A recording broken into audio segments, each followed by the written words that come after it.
So, today I'm going to share about the life of Saint Teresa of Avila, who is also called the Saint Teresa of Jesus.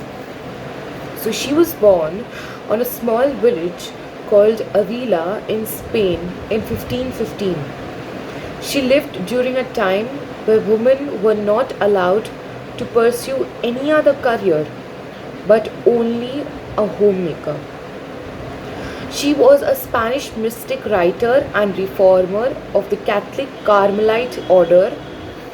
She was an influential and pivotal figure of her generation. As a child, she loved reading books of martyrs and of saints. So, she was an originator of the Carmelite reform, which restored and emphasized the austerity and contemplative character of primitive Carmelite life.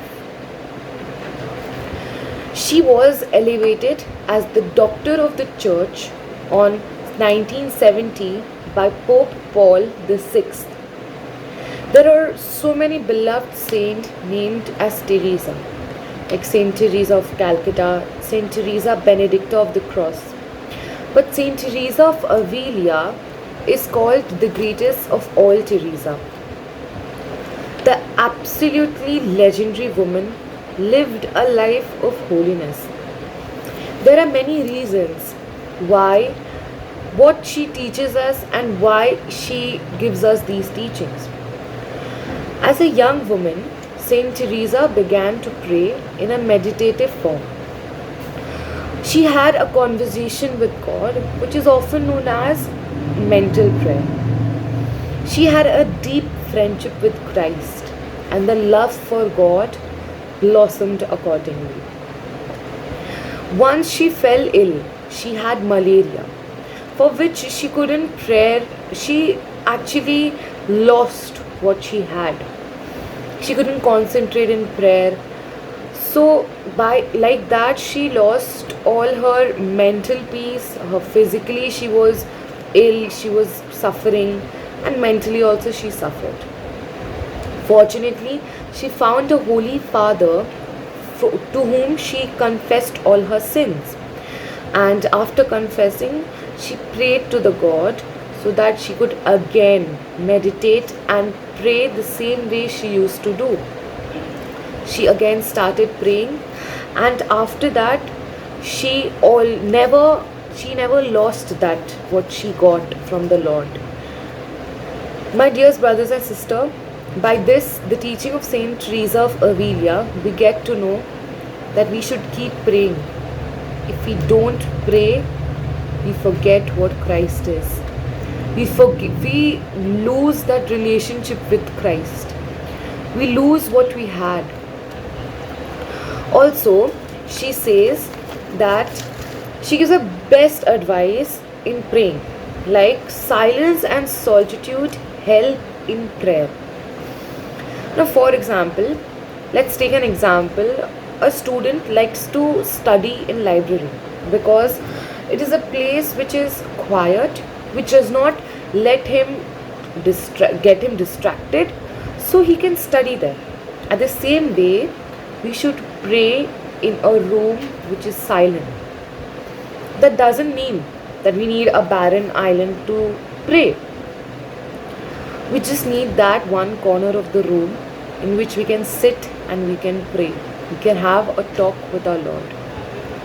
It is said in Matthew chapter 6 verse 6, it says, when you pray, go into your room, shut the door and pray to your Father who is in secret, and your Father who sees in secret will reward you. Saint Teresa of Avila says, he is so near that he will hear us. So here Saint Teresa of Avila tells us that we should keep praying.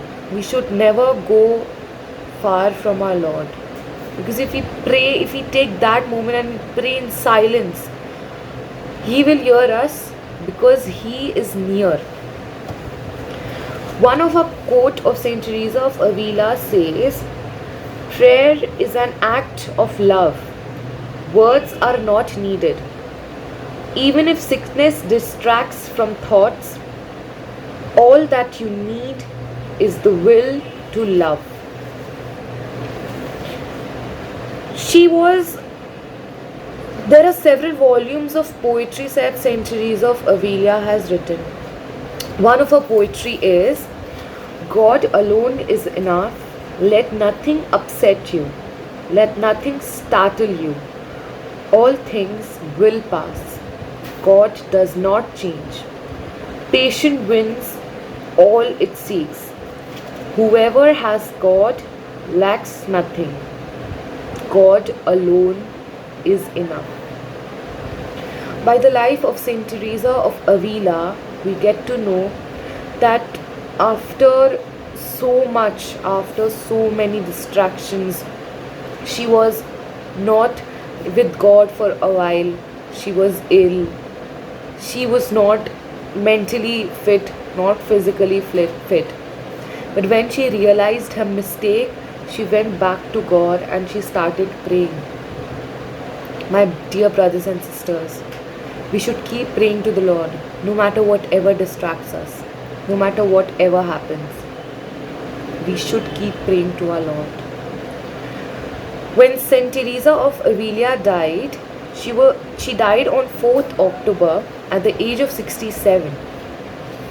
In her autobiography, a nun said, who was beside her, that she died in the position of prayer.